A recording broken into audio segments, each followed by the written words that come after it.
The Senate Committee on Banks, Financial Institutions, and Currencies has resumed its scrutiny on measures seeking to establish the country's sovereign wealth fund.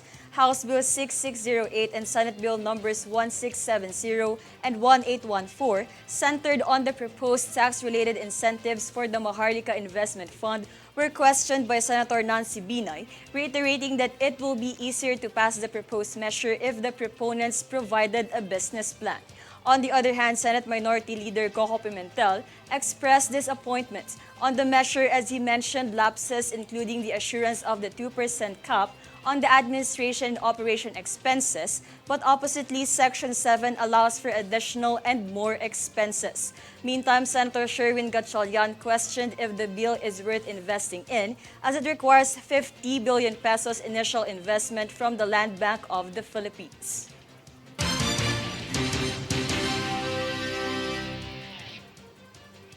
On to another Senate report, Senator Raffy Tulfo introduced legislation to review current government policy on minimum wage increases in order to improve the quality of life for workers, particularly those on lower incomes. Senator Tulfo stated in Senate Resolution number 476 that last year's minimum wage increase appears inadequate because many workers are still struggling financially.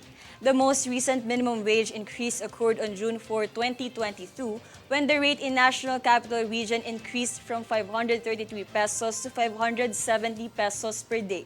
Meanwhile, the last minimum wage hike in provinces was implemented from June 6 to 30, 2022, from 306 pesos to 470 pesos.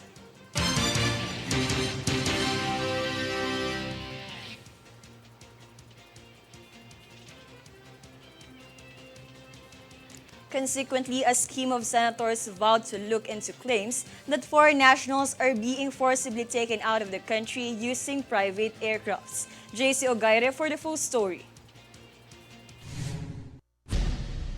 Senator Grace Poe exposed the suspected human trafficking in a privileged speech on Wednesday.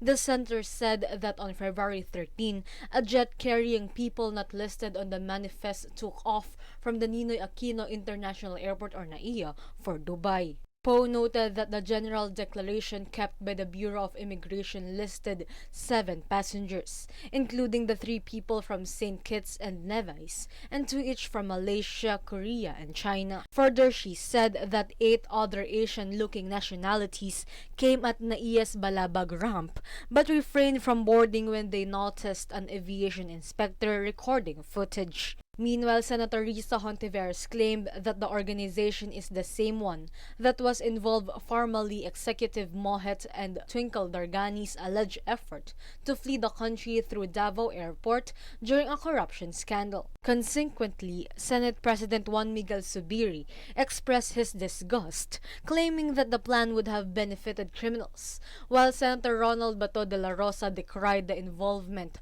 of Chinese nationals, taking note of the Chinese Coast Guard's recent incursion in the West Philippine Sea. The matter has been referred to the Blue Ribbon Committee chaired by Senator Francis Tolentino, and it will lead the investigation along with Post Panel and De La Rosa's Public Order Committee. For Golden Nation Network, this is JC Ogaire. For lower house updates, House Speaker Martin Romualdez is seeking for assurance if the Philippine government is prepared to respond and recover in case the big one strikes. The urge was made following the earthquake recorded in Turkey and Syria. Romualdez noted that if the state is still unprepared for the disaster, thousands will be affected by the earthquake's worst-case scenario. Speaker Romualdez emphasized the relevance of disaster preparedness to impose emergency response to possible damages and execution of relief operations from the earthquake aftermath.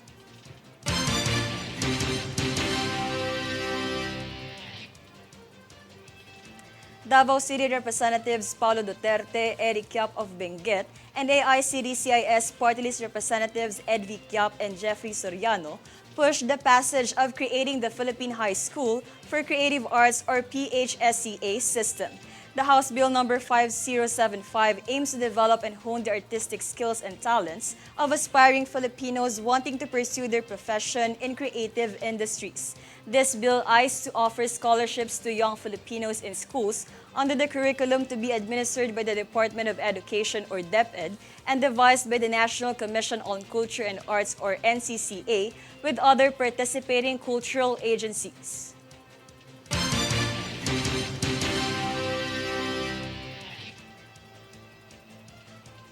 In a separate event, Department of Social Welfare and Development Secretary Rex Gatchalian gears for digitalization with the help of data experts from Octa Research. Jade Buhoy has the full details. Department of Social Welfare and Development or DSWD Secretary Rex Gatchalian have discussed with Octa Research expert to enhance the social protection programs based on the latest data trend in the country. The discussion focused on creating data-driven social protection packages that addresses the issues on nation's development such as food crisis and poverty. Moreover, the formulation of mechanism and systems for social protection were backed by relevant findings from survey presented by Octa Research President Dr. Ranjit Rai and Chief Data Scientist Dr. Guido David.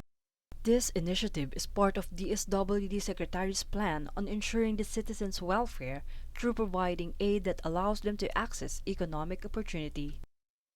For Golden Nation Network, this is Jade Buhoy.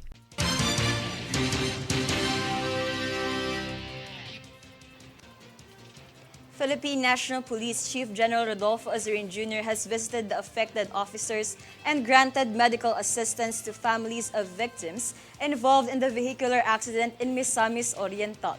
The PNP chief said that he already ordered the Director of Comptrollership and the Director of Health Service to provide other necessary aid for the victims and families of those who perished in the tragedy.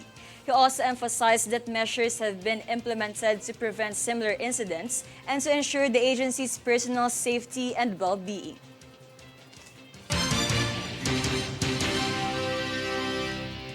School furniture made of wood and plastic may soon be replaced by an affordable and ecological material as the Department of Science and Technology introduces Silyang Pinoy.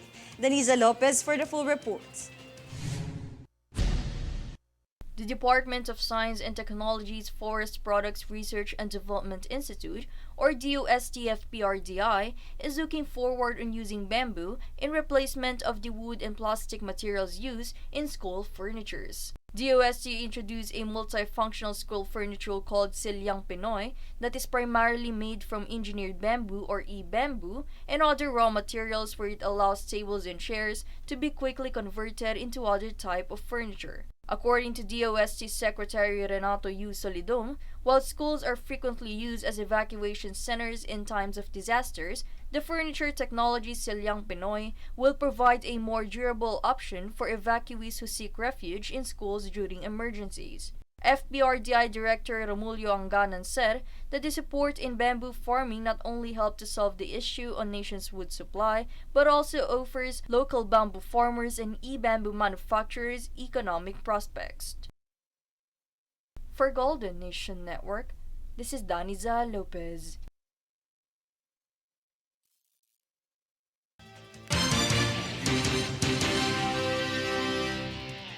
Up next, on News Force. Philippine Ambassador to Australia De La Vega discusses relevance of legislation against human trafficking.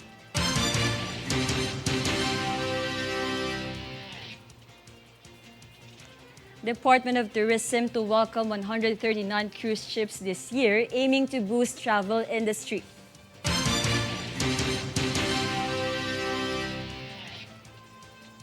University of the Philippines declares face-to-face UPCA 2024 admission.